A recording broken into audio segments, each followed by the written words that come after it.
Nous avons eu 2 journées intenses de discussion avec une expertise pluridisciplinaire, avec des ministres, des techniciens dans des domaines comme la sécurité, l'administration territoriale, le développement, etc.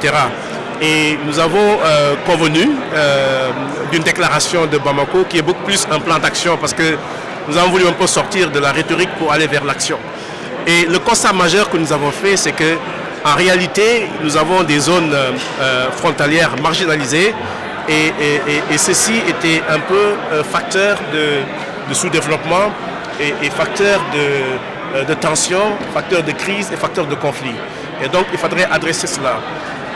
Nous avons aussi vu qu'il y a énormément d'initiatives dans le Sahel et qu'il faut mettre de l'ordre à cela, ce qu'on appelle un peu le principe de cohérence et de subsidiarité, laisser à chaque entité la faculté de réaliser telle ou telle activité selon ses domaines de compétences et éviter un peu la cacophonie que nous voyons par-ci par-là. Donc, nous sommes engagés à mettre de l'ordre dans les interventions des uns et des autres au nom de ce principe de subsidiarité.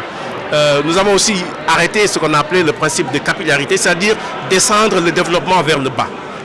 Et ça aussi, il faut reconnaître que ça fait 50 ans qu'on fait du développement et en réalité, le développement ne touche pas les communautés elles-mêmes. Donc il faut descendre le développement vers le bas et pour cela, il faut une politique active de décentralisation. Et ensuite, pour la gestion des zones frontalières, nous assurer que la coopération frontalière est une de nos priorités et le développement d'initiatives de développement transfrontalières. Donc ça, c'est un peu ce que nous avons retenu. Nous avons aussi dit qu'il faut sortir un peu de la tyrannie de l'urgence. Dans le Sahel, on ne réagit que quand il y a des crises. Il y a sécheresse et tout cela.